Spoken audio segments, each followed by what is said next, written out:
I call to order this work session for Stillwater Area Public Schools School Board, District 834, for Thursday, what's my date today? November 4th. Joan, can you please take the roll? Oh, we don't do that for work sessions, never mind. All right, so we'll just dive right into it. We are here to discuss attendance boundary options. So who is going to be taking it first? So Chair Petrie, Board Directors, I will turn the time over to Director Drummerhausen. Good evening, Chair Petrie, members of the board. I'm here to talk about our Boundary Committee initial recommendations for the School Boundary Attendance Committee to our board. Our 22-person committee consists of parents, staff, a board member, and administration with representation from every elementary school building as well as every middle school building in our district. The Boundary Committee is a very collaborative process with great committee discussion. This is a group that does a lot of work and is very active. The first meeting that we were there, we spent about the first hour or so and went through and reviewed a lot of background information about our district and about some of the demographics and some of the growth. And then really after that first hour, it was committee work the rest of the time of looking at our boundaries, creating draft options, analyzing those options, and then coming ultimately down to 3 that we're bringing here to the board tonight. So tonight, I will share those 3. I do have 2 members of the Boundary Committee with me here tonight. I'd like to welcome Holly Winslow and welcome Tom Voigt, who after the presentation are going to be here to answer any questions that you have about the committee or about the work or about some of the conclusions or some of the initial recommendations that we have here. I want you to know this is our initial recommendations. I'll get into the timeline and talk about our final recommendations later, but this is kind of the halfway point of our process to get initial feedback of where our thought process is, gather feedback from here at the board as well as community next week and ongoing, and then come back for a final recommendation here in a couple weeks.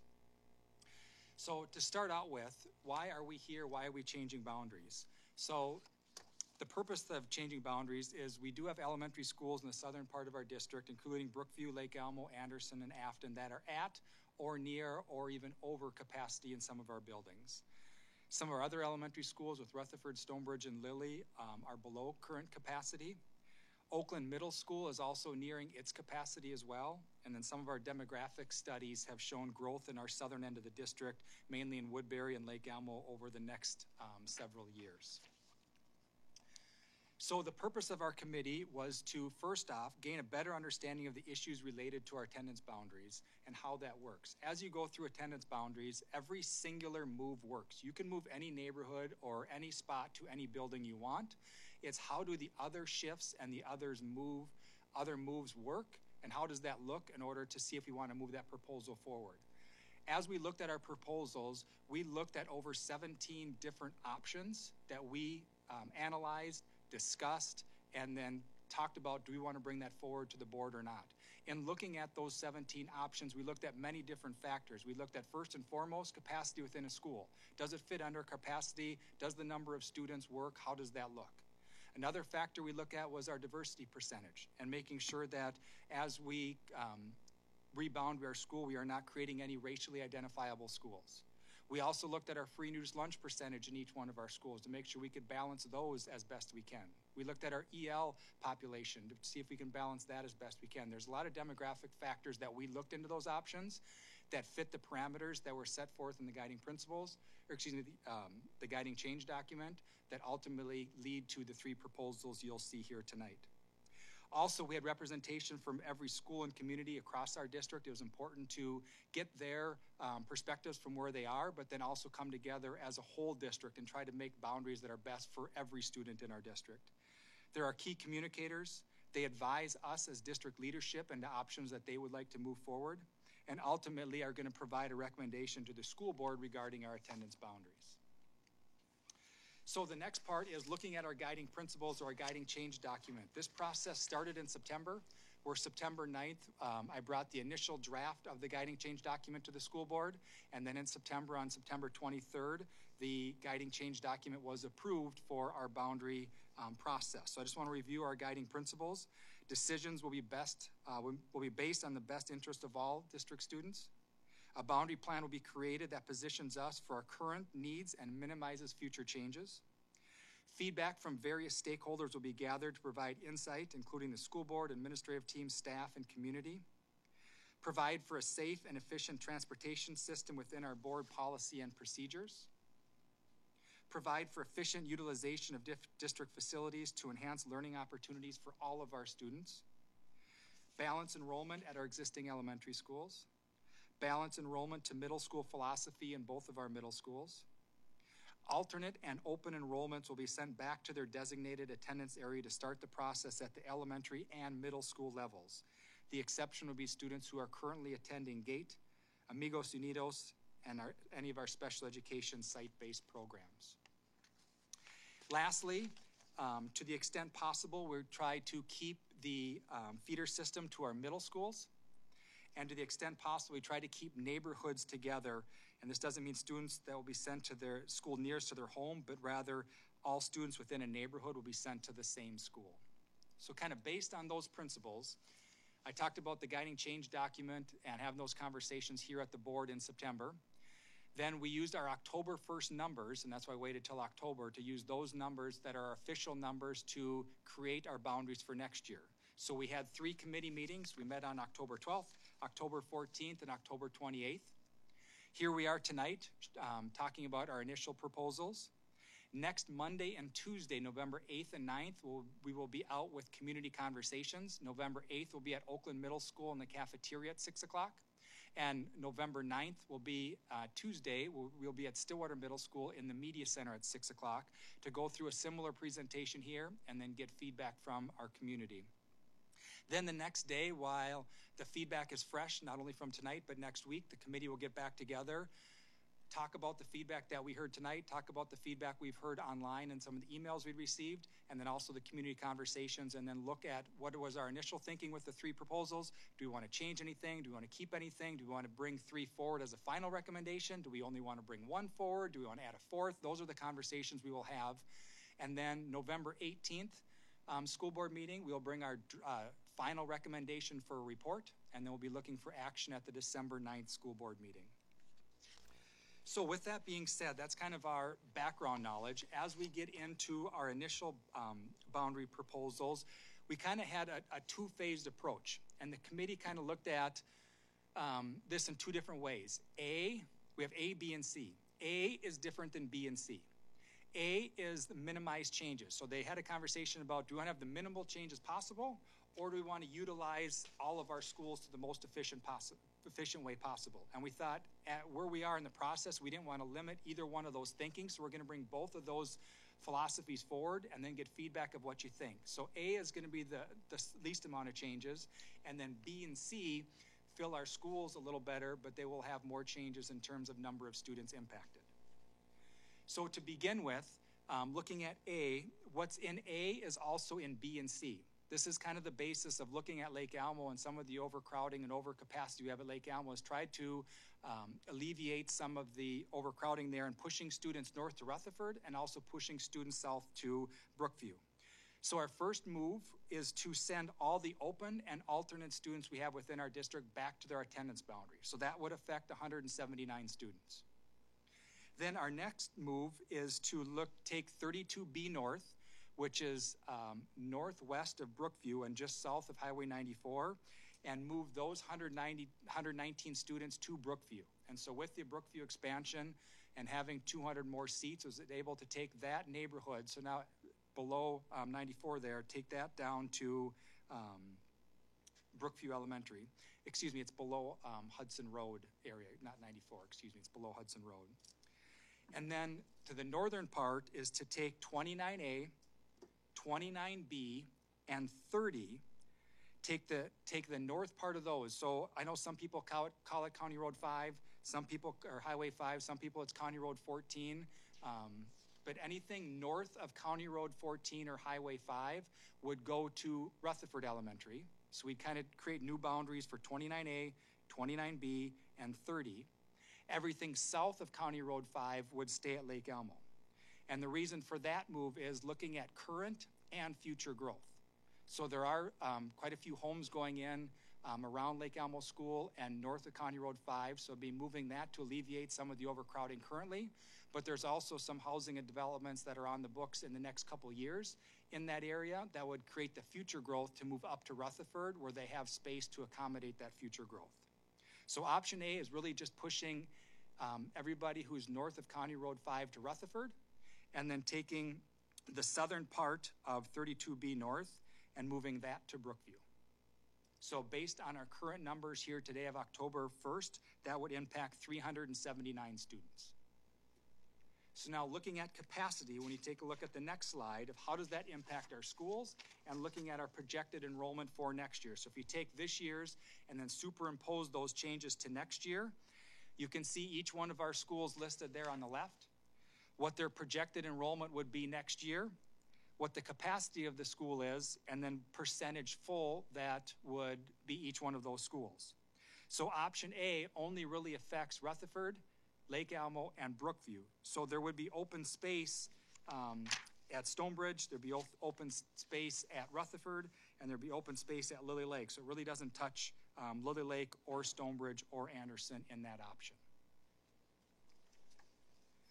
Moving to option B, now we are impacting more students and more families, but it has a better utilization of space, and it has a different way of creating open space within our district.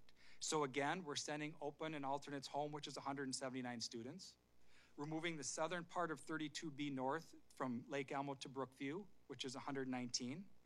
We'd be taking the north of County Road 5 or north of County Road 14 from Lake Elmo to Rutherford, which would be 81 students. And now we start to have additional changes. So we start with neighborhood 21, which is currently at Lake Elmo. They're currently at Lily Lake. They would go from Lily Lake to Stonebridge, which would be 65 students currently. Move neighborhood 24 from Anderson to Lily Lake, which would be 128 students. Move neighborhood 26A from Anderson to Lily, which would be 4 students. Move 27A from Afton Lakeland to Anderson, which would be 73 students. And then lastly, move 28B from Lake Elmo to Anderson, which would be 42 students. So this move here would impact roughly 691 students. Now, if you look at the maps here, the map on the left is our current boundary. So you can kind of see what the boundaries are as they exist today. If this were to be adopted and put into action, the map on the right would be what option B would look like as a boundary if that one was approved by our board. So each one of these, the left side is our current map, and the right side is superimposed if that option were to be adopted. So you can kind of see what those boundaries would look like. Now, as we start to look at capacity and percentage full of option B, we start to look a little different. In A, there's space in our central and northern schools. In option B, the open space is at Afton Lakeland, which would be 80% full, and at Lake Elmo, which would be 81% full. So in option B would be space in the southern end of our district to accommodate some of the growth that's happening in our southern end. I do want to point out real quickly as look at capacities, these numbers are the exact same that you've seen for quite a few years for our schools and our elementary standpoint. I do want to point out Lake Elmo, though, as a number with the asterisk behind it. We've talked many times the last couple of years of Lake Elmo having a capacity of 675 students, which it currently does.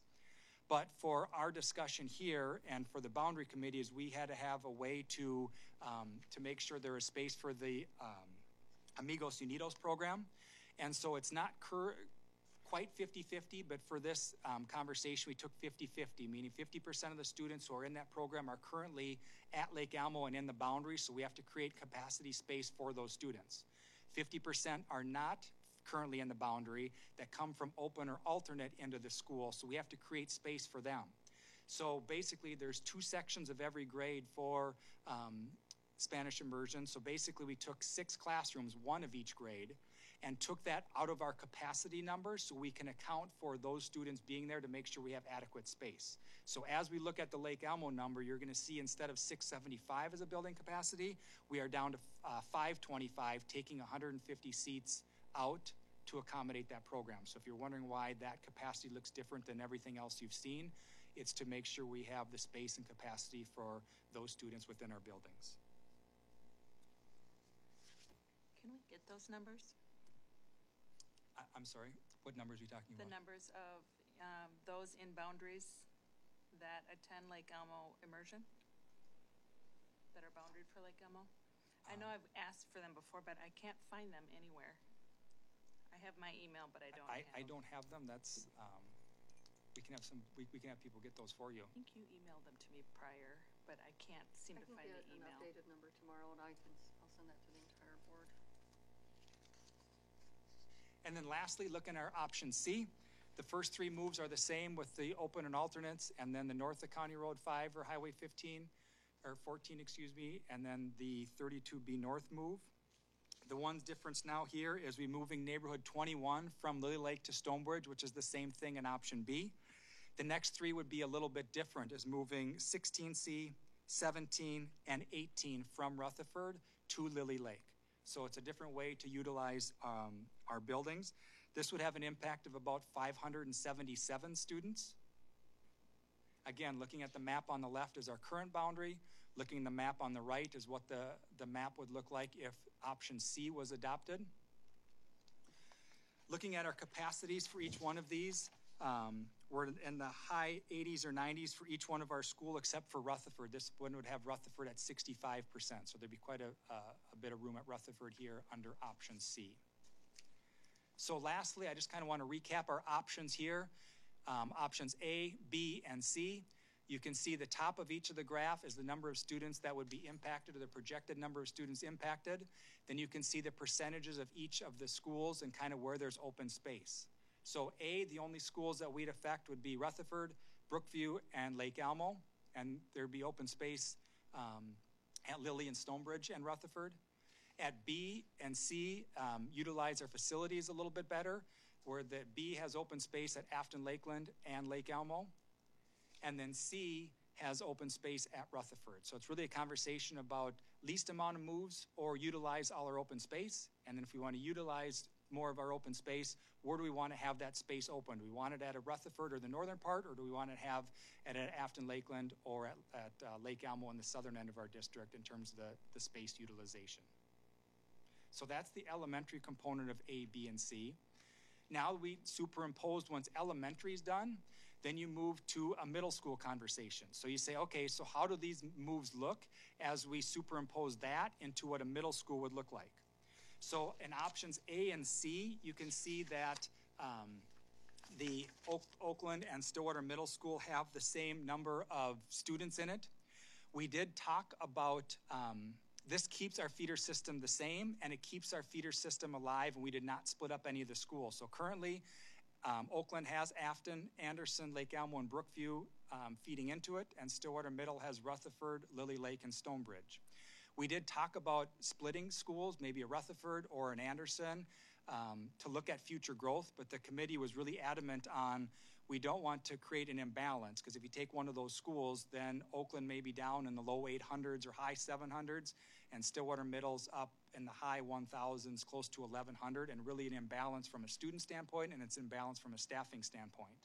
So they really thought, let's try to keep these feeder systems together as long as we can, knowing we may have to come back and look at a middle school rebounding sooner than we would an elementary rebounding. So in a couple years, we may have to come back just with the middle school conversation, but they wanted to keep these two feeders the same and keep these numbers as close as they can for as long as they can. Looking at the middle school philosophy is typically for each house in each grade, you're looking at 10 sections per house. And the staffing ratio at the middle schools and the high school is at 33 students per classroom. So if you take your 10 classrooms per house, times it by your 33 students in each class, that gets you about 330 students right there. Take that 330 times 3 grade levels, kind of gets you in that 900 to 1,000 range. So really from a staffing and from a programmatic standpoint and keeping it as balanced as you can, we really wanted to try to keep our middle schools between that 900 to 1,000 range.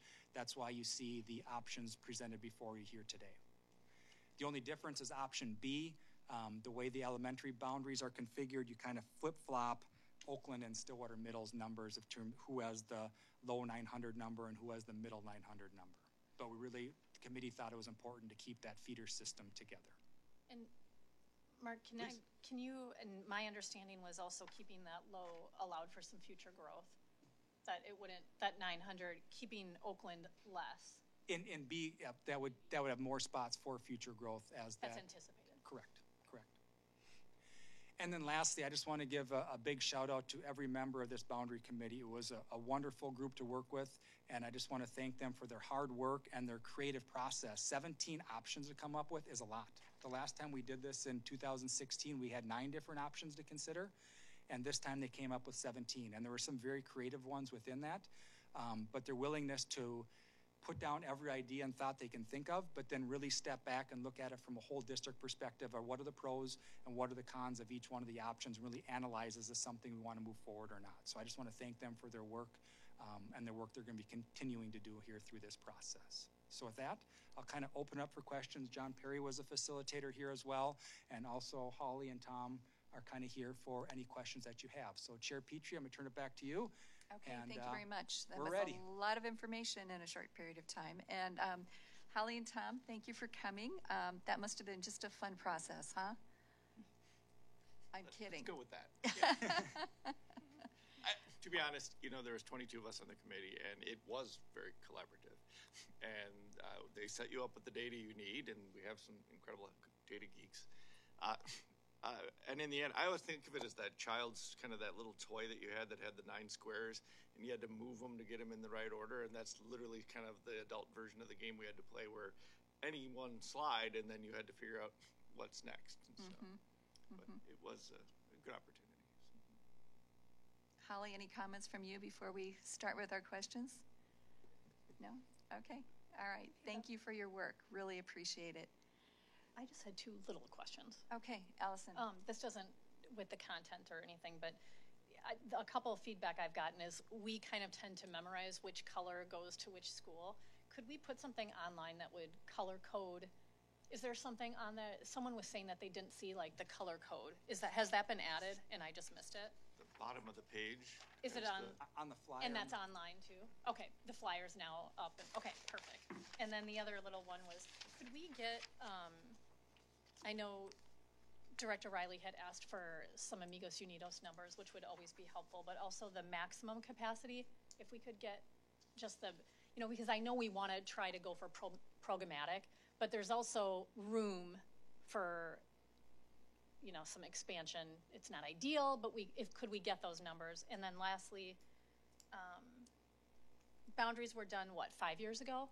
And I'm just curious where every school netted out for boundaries. I know Brookview didn't have as much space, so it wouldn't be an apples to apples, but I'm just kind of curious where we put numbers at in all of our buildings the last time we did boundary changes and how kind of quickly that changed.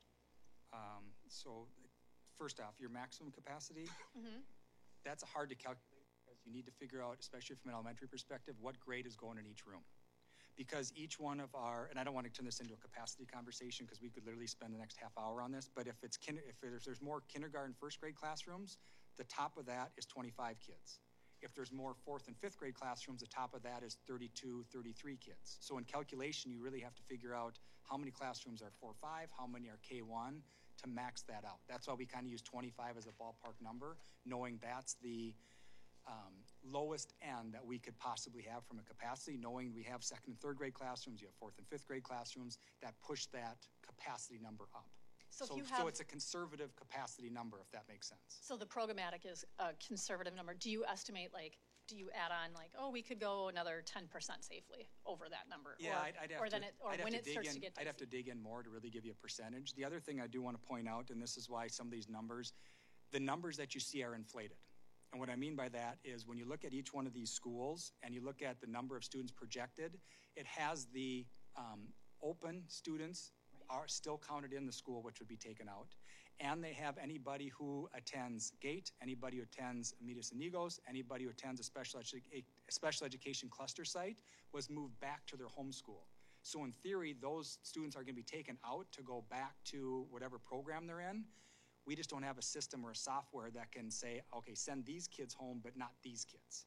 So we had to send everybody home knowing that these numbers are higher than what it's actually going to be when you roll it out in the future. So if it works for these numbers, it's more than likely going to work. Your numbers are going to look better next year because you're going to take out those kids that got sent home that you're accounting for now, but that are not actually going to show up. So I have a question about how long this, whether one or other of these plans would last longer than the others in terms of, when you look out in terms of how much growth there is in certain parts of the district. Is any one of these plans better for the long term than the others? I can take all these if you want, but if you guys want to jump in on any of them, please feel free. Otherwise, I can keep going. Well, I'll start by saying I believe that option A is that has the least longevity. It's the more surgical, it impacts less students, but it really doesn't solve the long-term rebalancing of the school district. Then it comes between option B and C, and where do you think you need the room? One of them provides more room to the south. I do believe, based on all the figures we have, that's where the growth is going to be. We shoot for 5 years, and I had the opportunity to serve 5 years ago on the boundary committee, and we made it. What we're squeaking by, but that's just the nature of boundaries. You hope that a child can start in a school and finish in a school. And so that's, but things happen in between, recessions and other things that slow it down. But that would be my observation on your. And so I know that you know this by heart, the one that would provide the most capacity in the south is B? Yes, that is, yes, B, because option C is the one that puts Rutherford at 68 or 65. Okay, all right. Yes, Chris. Could you tell me a little bit about the open alternatives? Where are they going? I mean, so you say we have 179 students that are going to different schools, elementary students. Are they going to southern schools? They going to northern schools? They going all over the place? Are we just swapping? So to start with is they're going back to their home school. So for instance, I'm saying right now, today, the open and alternative students, when they're opting out of their home school, they're going where? I mean, are they? All over. It's all over. Some are going to specialized programs. Some are going just to a different school at Rutherford. Some are going to Afton. Some are going to Brookview. Some are going to Lily Lake. They're going to all. Does it equal itself out? I mean, can we look at those numbers? I mean, if we have 5 people that are opting out of Rutherford to go to Lake Elmo and 5 people out of Lake Elmo to go to Brookview, and boom, and we're playing this shell game, why do we need to touch those 179 students? Why can't we just let them stay at their open? The reason that we do that is because if we keep them in the current school which they're at, we create them have higher priority versus students who are getting moved from a neighborhood from displaced there. So if I'm an open student who lives in Hastings and I'm currently at Afton, and there's some Afton neighborhoods that get moved, I now have priority over people that live in the boundary because I get to keep my spot.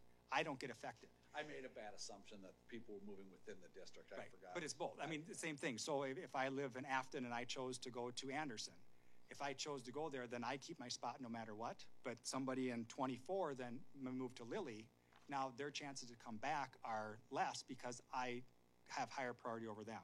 This way, if everybody moves back, then when they look at open and alternate enrollments back January 15th and at the next time around, people that were displaced, whether it's from a neighborhood moving or an open alt, are on the same level playing field and have the same access back into a school that they may choose. So we're not cutting off open enrollment. Correct. We are just saying everybody's going back for right now, and we'll let them And everybody's at the same priority then moving back in. And I should note that with the district's open enrollment procedures, which are documented, priority 3 as you go, SPED is priority 2, those type of things. Students disrupted due to board action, school closure, boundary changes, current alt, they actually get a preferential priority over a next individual who just happens to think they want to switch schools. So. Katie. Thanks. I'm kind of curious, looking at C, that's the one I feel like I have the least grasp on. Could you explain a little bit more about the rationale for C and how we ended up with Rutherford at a 65.8% capacity? Yep. What was the plan there? Well, I can. A little bit of it is it keeps Anderson more intact, and Anderson was impacted a little bit with the Oak Park closure, and we recognized that. So it retains the boundary at Anderson. kind of creates a transportation corridor down County Road 14, Highway 5, that allows buses to come down there and pick them up. There's a little bit of a demographic quandary that we have with Area 18. Dividing it up, that's certain populations, it can fluctuate your numbers and whatnot. And so in order to kind of keep an area together for Lily Lake, we didn't have many other places to get students over to Rutherford, just due to the population area. So that was part of the thoughts behind it. If others remember. Well, I think part of the process too was really looking at what's viable. And at this point in the process, the committee wasn't really ruling out viable options. So as we went through the 17 different scenarios, we kind of at some point started sorting what could work and what couldn't work, and didn't entirely take it on ourselves to decide what's best as much as to decide what could really work for the next 5 years. And so that third option, the C option, actually had quite a lot of discussion about it. And the committee kind of backed off and said, you know what, this is a viable option. It needs to be considered, and sort of took some of that personal emotion out of how much we liked or didn't like these three. We did try, when we saw the numbers, we did try to balance Rutherford a little bit more, tried to put, a few more neighborhoods in, but every time we did that, we created either an imbalance in the free and reduced population or in the racially isolated population. And so we tried to fix it. And there just wasn't a really good way to do that. So we did recognize it, but like John said, we decided that we were just gonna send it forward as an option and let you guys, as the elected people, make the choice in the end. I might add, just real quickly, getting students to Rutherford was one of our goals. And one thing that is common in all of these scenarios that you'll notice is that the physical school of Lake Elmo is actually inside the Rutherford boundary, which means that if you lived at Lake Elmo School, which I'm based on the parking lot at night, sometimes there might be a couple teachers that do that, you would actually attend Rutherford, and that's just where the line happens to be. So. I was going to ask that question. Yeah, Go ahead. That was actually for the benefit of kind of people who are looking at all three options and seeing where Lake Elmo Elementary, that it's not in its boundary, and that it's taking everyone north of Highway 5 and moving everyone but the building itself to Rutherford. Can you explain maybe a little bit about why that's in every option and what else you considered and why it didn't work and that sort of thing? Yeah. So Lake Elmo was kind of that was the space we needed to move kids out of. Lake Elmo and Brookview were the really big pain points. And because Brookview is also near capacity, we couldn't take Lake Elmo kids in the south and move them into Brookview. The eastern boundary of Lake Elmo doesn't have a ton of students, so we could, move those kids into other schools, but it wouldn't really solve a lot of the problem. There's a ton of future growth happening north of Highway 5. The whole Schiltgren's farm is going to be houses, and so that was we were not only looking at balancing what we have now, but also making sure that we had room in that 3, 4, 5 years out so that these boundaries would last. And that was one of the ways that we could keep a lot of future growth from affecting Lake Elmo so heavily. And that was one of the ways that it moved less current students, but affected kind of those new builds that were going to come in later. So we couldn't really move students out of Lake Elmo to the south because Brookview is full.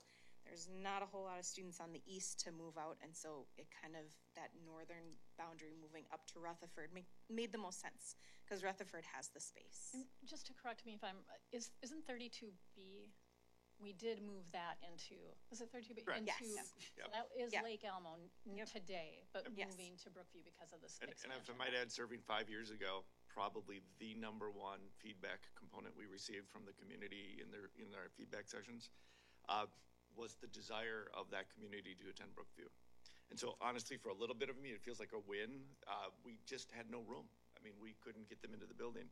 But due to board action, the building now will have capacity. We're still tight, but that is literally the properties across the street from Brookview. And so it made sense, and now it's the opportunity to move it because it alleviates the Lake Elmo housing growth problem. That line too at Hudson Road splits the development So it makes Brookview and Lake Elmo share the southern area development. And then that line on the north cuts that northern development and pushes it to Rutherford. So those lines specifically look at the future development in the southern region and spread that growth over 3 campuses, which helps. But in all of these scenarios, Brookview is still going to be tight. And Holly, just to follow up with what you were saying about Lake Elmo, that is the reason, I'm assuming, that in all 3 of these scenarios, that section of students who are north of Highway 5 would be moving. Because it's really the only viable way to take the pressure off of that school, not just today, but for the next 4 years. Is that? Yes. Okay, all right. Chris? Thank you. I'm going to play new guy here just a little bit because I can. So I know that we've been talking about, back when I was on the board in the late 2000s, we were talking about all of our growth is in the South. All of our growth is in the South. That's where it's all going to be. It's all going to be there. And then we go and we put an immersion program, which is drawing kids from other places in the district at a school that's serving the Southern students. Doesn't make a lot of sense to me. And I know it's probably none of you guys that helped make that decision or anything like that. But was there any thought in this plan of moving the immersion program to a school like Rutherford, whole scale, boom, move it into the other school? I understand that we'd probably lose a few students from that immersion program, but I just think that that would alleviate a whole bunch of issue for the southern part of the district if we were able to move a large share of those students into Rutherford.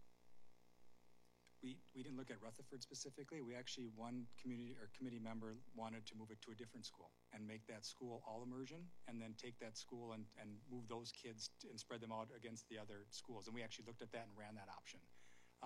And able to do that, the numbers didn't work in terms of balancing all of our demographic data, and that one didn't physically work. We can run it to Rutherford if that's what the board would like to do. That we can look at, you'd be moving a program, and then also you'd be look at probably students who are currently at Rutherford, because they don't have 12 classrooms right now that'd be available. So you'd be moving kids that are currently at Rutherford now, and then pushing them either to Stonebridge, Lily Lake, possibly Anderson, or maybe even push them down to Lake Elmo. I mean, to accommodate those 12 groups. I can also play short timer here because I don't have much time here left. But I just think that it's going to help us in the long run. We're going to take some pain right now, but it's going to absolutely help us with that program in the long run, because it's going to be at a school we're going to have a lot more capacity in the future. Because again, all of our growth is in the South. This problem's not going to get any easier for us in the southern part of the district. So, thank you. Tina? And I would just say moving it to another school that's already, has students in it is creating a whole nother set of problems. I don't understand why you wouldn't just move it here. This is open, this is central, it's an attractant to the district to grow the program, and it would invite and entice those from all around to attend here, and it could improve our enrollment, and that would alleviate a lot of space at Lake Elmo, and it would allow people at Lake Elmo to stay in their home school already. Allison? The problem, and we talked about this in the summer with opening this building and using it for an elementary school, is that it's not currently set up as an elementary school, so it requires an investment from the general fund. Significant investment, both in capital to update the building, but also more worrisome for me is the operational costs. I disagree with the significant. And we have heard this information from administration.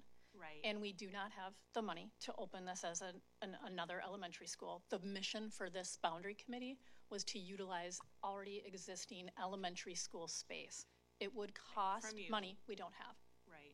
No, and I disagree, because we've discussed this, and we've discussed how the actual conversation around the cost of reopening this up at that meeting, and we know that the factors aren't as large as was it was disingenuous, that entire conversation was. And we had this administration present us those costs. Right. I can resend it to you. It's costs that we don't have allocated for in our budget. The costs are disingenuous. They're not. They are. So you're saying you don't believe our administration when they tell you how much staffing I believe that all of costs? the items on that list were not required to start this, that it was inflated to make this seem extraordinarily, an extraordinarily incapable concept when that is just not factual. Not all of those things on the list are actual things that need to happen to get it up and running. I have a question about the 3 plans. And I wonder, and I don't know who I'm putting on the spot here, but I would like to know from the people who went through this process what you consider to be the pros and cons of each one. So for option A, your obvious pro is that you move the least amount of kids. It's almost, not quite, but almost half of the amount of kids that you're going to move in option B. Your pro is that it maybe doesn't last as long without some sort of facility changes needed. To kind of address your comment, Director Riley, it was out of scope for us to choose a building to open, so that wasn't something that we had discussed, because we had to use just the facilities that we had on our list. Right, I know, you weren't directed to do that, yep. So option A moves the least amount of kids. Option B obviously probably balances us the most, but it moves a ton of kids, and it does move some kids who were affected during the last boundary change. The neighborhoods 24 and 26A were at Oak Park and then moved to Anderson, and so moving them again was something that we were sensitive to, and we tried in a lot of our scenarios to decrease the number of times that we moved a neighborhood that had already been moved or just been moved in the last one. Option C is a little bit more in the middle. It doesn't move quite as many kids, but the obvious kind of glaring thing is Rutherford being low for that one. Okay, thank you. Katie. Hi. You had mentioned, somebody had mentioned earlier that you guys had come up with 17 different scenarios. I'm just curious, where did those scenarios come from? Did that come from the committee or from administration? Where did all those come from? So I can kind of start. So that first hour, that presentation, all the background stuff, as administration, we came up with 2 just kind of starting points and saying, here's 2 different ways to look at how to do options to give them a starting point for different ways. And then the committee took those 2 and created 15 more off of them. And saying, okay, well, what instead of moving this, what if you move this instead and move this here and this here, run this one. And so basically the first meeting was all that stuff looking at it of here's the options, what if you move this, what if you move that, and they gave John and I 15 other options. So we sat down, ran all of them, came back the next meeting and said, okay, here's all the different options you want us to run, and then we went through those and say, is it viable, is it not? We kind of got that down to probably 6 or 7, and then took those 6 or 7 and then really had discussions on what we like and don't like.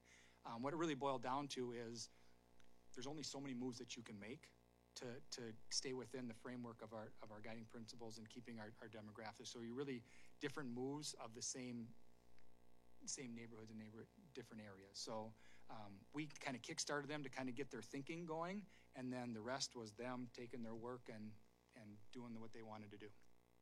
Quick follow-up on that. What do you mean by viable? Like, what would make an option viable versus not viable? Yep. So there were some options that created racially identifiable schools. And so what we have to do is our percentage of diversity is around 21.5. And by state laws, you can't have more than 20% of your district average in any one of your schools, which means we can't boundary a school that has more than 41% of our students of color. And so some of the moves that we make, because as you look at it and say, oh, well, why did you move this and not that? Why don't you? Because if you just look at it from a capacity standpoint, it works. You move 60 kids here, you move 60 kids there. That's an easy move. That makes sense. When you go and start digging a little deeper, it doesn't work, whether it's from that standpoint, it's free and reduced lunch standpoint, really trying to keep our schools as balanced as we can. So as we looked at different scenarios, and we didn't want to stifle any of our thinking, so we ran every single scenario that was thrown our way, then got it down to ones that were viable, and then said, okay, which ones we want to move forward and we want to get more feedback on. And really, this is our halfway checking point. Our committee, and we purposely said, we are not here to endorse A, B, or C. That's not our job now. We're gathering feedback now. After our next meeting, we're gonna come back and go through each one of these again and say, okay, here's all the feedback we heard on A. Some, they like this, they wanna move this. Do we wanna move A forward again? They may say yes, and they may say no. You may see A come back here, you may not. Then we're gonna look at B. Here's all the feedback we got on B. Do we wanna move that forward again or not? Same thing with C. And then out of this, there may even be a D, an E, or an F, depending on whatever we hear. So this is kind of our initial thought, our initial thinking is here you go. And then the next step is take that feedback and then come back with the final recommendation. So we are gonna get, oh, sorry, go ahead, Holly. I'd also add that transportation factored in. We had some crazy boundaries that took the Rutherford boundary all the way down to 94 on the eastern side of Lake Elmo. But we had a transportation expert there who said that'd be a little rough. So transportation was also one of the kind of limiting factors that we had to work within. Okay, thanks. Can we hear Tom's answer to your question? The pluses and minuses? I don't know if Well, I would concur pretty much with Holly. Yeah, okay. I mean, Okay. A is more surgical, probably the about as cleanest as you could do, the most minimal. It solves an immediate problem that you have in the southwestern component of your district. Your guiding change principle also asks us to look at best balancing out your schools. We don't accomplish that with A, but we do give you an option, and we wanted you to have that. That's where B and C step in, and then it's just variations of theme. To Mr. Darmahausen's point, the 15 scenarios, it's amazing how many common themes you get. I mean, it was kind of, even though it was 22 different people coming up with radical ideas, and there was a few, like split them down and Amicus Unidos out, and some of those. Others were kind of real similar variations of the moves. And then sometimes you'd get one, you're like, we just perfectly solved Lake Elmo's problem, but oh my goodness, what did we just do to Afton? You know, and so till you run the numbers, and beauty of having the software that they used is like, well, they could give us the statistics, and we're like, well, we missed it on that one. So we all had the opportunity to review all of them and vote on them and kind of determine which ones bubbled up. So. And so we are going to get one final recommendation from the committee. Is that what you're saying? Yep, we will meet again, and then we may bring one of these forward, we may bring two of them forward, we may bring all three of them forward. I see. That's kind of depends what happens here in the feedback that we gather and what that next conversation is. So we didn't purposely get into the next step and saying the committee really liked this option over that one. We purposely didn't have that. We wanted to get feedback first, and then we'll come back with a recommendation of 1, 2, or 3 at the next board meeting on November 18th. Okay. Allison? So I just want to make it clear for the community when they come to these listening sessions, if they have an idea or want to see something or have a question, they will get those addressed. The committee will look at feedback that it's not like these are set in stone necessarily. One may rise to the top, but you may come back with a change. It's not like the community doesn't have a voice to say, what about this? Or have you thought about this? And I appreciate the boundary committee members being there, because I think sometimes you can just address a question that comes up from the community right away. You know, Monday and Tuesday, just like this, many boundary committees members will be there, and we wish to be available to not only answer questions like what was the consideration or what are the factors that went into that decision, but what are your suggestions? You know, what did we miss? You know, did we overlook something? Was there an idea that we missed? This is what we want to hear. We're at that stage of the game. And to that point, it's not set in stone. I mean, ideas are going to come, and we want to use them. So Allison? for people that want to look back at the last conversation about what it would cost to open up Oak Park as an elementary, it was on June 3rd, 2021, and the staffing costs were projected at $540,000 to $600,000 annually, with transportation varying from $250,000 to $375,000 annually. And you can go back again at the work session on June 3rd, 2021. So for me, if we decide to look at special programming, and to me that's an administrative call. I mean, what is the principal, what are the staff members thinking for the Amigos Unidos, for the dual immersion? Why is it there? I know that I've heard reasons why it's there. I don't know, I just think that that's a longer conversation. And if it's going to be a shorter conversation, I think it needs to happen quickly by staff, but it needs to be placed in an area where there is functioning existing space, so we don't get those annual operating costs hit to the budget. So I know that that's probably right now the most feedback we have is why aren't we looking at moving a special programming like Director Kunze said. I have a feeling that staff could answer those questions, but I as a board member really would like to know what's going on with Amigos Unidos, short-term, midterm, long-term. What are the plans? Is it going to middle school? What is the short-term, long-term vision? And so I think that that would be valuable to have. And I don't know what it would do to move it to Rutherford. If it's an option that is endorsed by staff, I would want to know and look at it. But that includes, I think, talking to the principal of the building and the staff here and probably staff that's not here.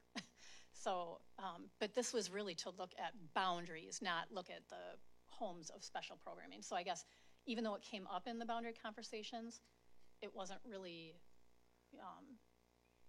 I don't know what to say. It just wasn't maybe fully vetted, but I don't think that was the direction on the table. But I'd be curious on staff's thoughts on that. Melinda, did you want to have something to say about this? Just to comment on that, our charge tonight is boundaries, but if you do want more information on the Amigos Unidos program and as many stats and data that we could provide, we would have to do, I would recommend a special meeting, but with the timeline that we have, I would say it would probably have to be next week if we were to do that. I don't know if it's worth hearing if staff isn't recommending it as an option. I just know that it's going to come up, and so I would like to just address it honestly that to me, opening up new space that's not currently functioning has a cost impact. If we want to utilize existing space in other buildings, that's a totally separate conversation, but I think it requires talking to the people who are familiar with that program. I mean, are we inadvertently, after a pandemic, rendering the program dead by moving it? Are we, I don't want to hide from the conversations, and I know that's what people are kind of thinking, so let's just honestly look at what's the intent of the program, what's the feedback. No one ever wants to move in boundary changes. I personally I wish that the board, previous boards had said, if we have growth in the south that can sustain its own building where the growth is occurring, that's what I prefer. But we're not there. We're at boundary changes. And it's just someone's going to be upset. And I don't want to make programmatic decisions that aren't fitting for the program, that aren't serving there's academic reasons why that program exists. So I just don't want to, unless staff is saying that's what we want to do, I just don't know. But again, June 3rd for that. Tina. Thanks. So I'm glad you want to have an honest conversation because that's what I want to have as well. And I remember when you brought this to the board, I have March, I believe, is when we kind of started looking into a little bit of the data of the programming and of who is going where in and out of Lake Elmo. I recall that meeting very well because I've always been a proponent since I started on this board. I think my second meeting, I had spoke about moving the program here to alleviate all of the crowding that was going to happen at Lake Elmo. When we had that meeting here, this board, well, not everybody that was here, but the majority of them that are here now, gave you the direction to move forward without utilizing Oak Park. Because of cost. Stop. No. Just stop. I'm speaking. No. This isn't even related to boundary changes. Stop. This isn't related to boundary changes. Allison, Out Tina, of order. Tina, Tina has the I have floor the right floor. now. I don't understand why we're talking about something that's not in When we scope. originally started speaking about this, it was about boundaries because we were trying to be able to fit the community into the community school. And the fact that moving the program into the center of the district would alleviate all of the stress or the majority of the stress that is on it, because eventually that program is going to use up that school, right? It's going to continue to grow and grow and grow and grow. And then we're going to run into a situation down the road of what do we do with the rest of the kids? So my concern is that this boundary move right now kind of just deals with right now in the program as it grows. It's going to then phase out more people that aren't attending the program that are boundaried in that community. I don't understand why there is such a desire to have your feet stuck so hard that you would impact people that don't need to be impacted. I mean, it's such a huge adjustment to those actual residents of that community to not move the program centrally. And it could be a great, big, beautiful program. Absolutely beautiful. And when we had that initial meeting, I understood it that administration was not necessarily against it. You came with information and we're looking for direction.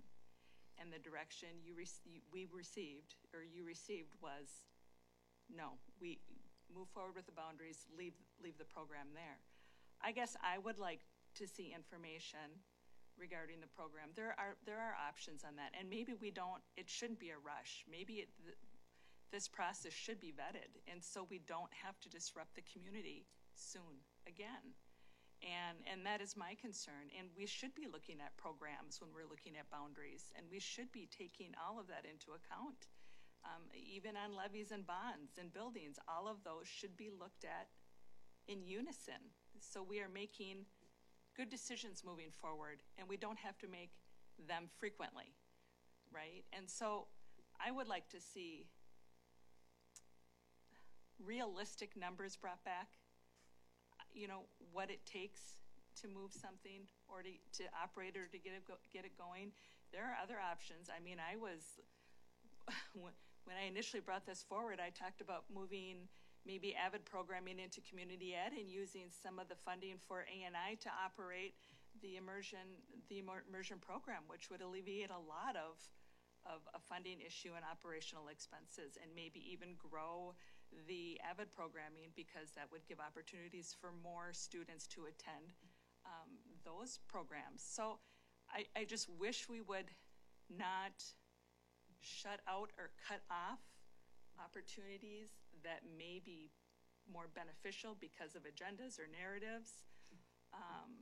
But really that would be in the better interest of the district, and maybe more unifying in the district as well, and bringing community together and working together because less people were impacted.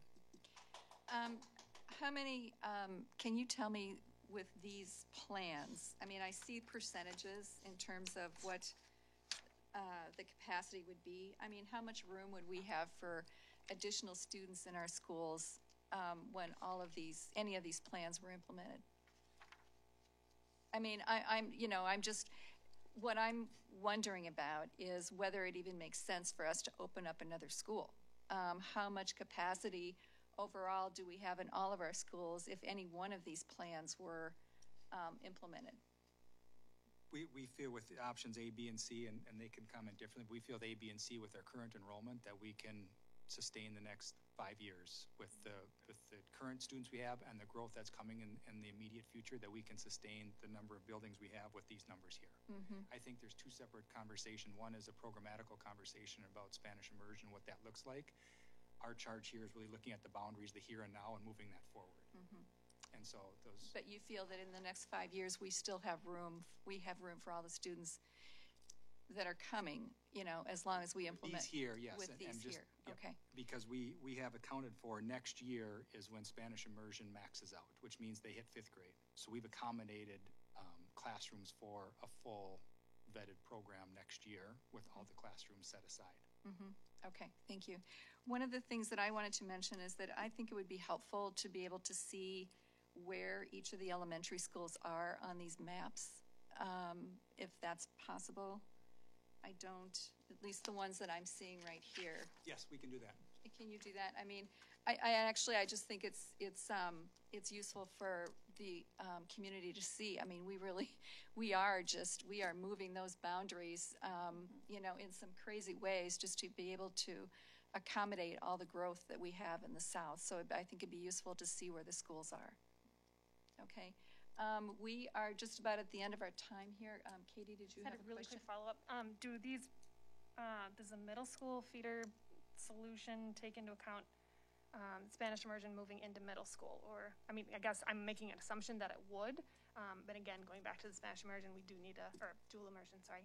I do feel like we do need a evaluation of that program and the goals moving forward, if it is in fact going to be moving forward. But was that at all part of this conversation for the middle schools or Talked no? about, there's not a definitive plan of what that looks like from a middle school standpoint, so we couldn't boundary for that or set aside rooms without knowing what the program looks like. Okay. So it was talked about and knowing that it's in the back of our mind, but with the program not being flushed out, you can't set aside rooms like we did it from an elementary standpoint. Got it. Yep, that's what I thought. Thank you. Okay, Tom? Just one closing thing. You know, I look forward to meeting with the community. I think we all do. We do want to hear the feedback. Keep in mind when we did this process, I mean, a lot of us parents probably should have looked the other way when they asked us to serve. But you step up. Yeah, we're looking at dot densities and where students are and where developments are, but we do recognize that these are kids. And we know that we're moving families. And in many cases, it's our own families that may be impacted by one or more of these scenarios. And so these are our neighbors. I get that. We'll meet with you. We want to hear from you. Please be kind. We did the best we could. But please know that, yeah, we absolutely know that it's not 379. Those are 379 students, right, that have built community in their school. And we get it. So. Okay, thank you very much. Thank you so much for serving on this committee. It can seem a little thankless sometimes, can't it? But we do really appreciate your efforts. So thanks to everyone who's been involved with this. Okay, we are ready to, are people ready to start our business meeting here, or?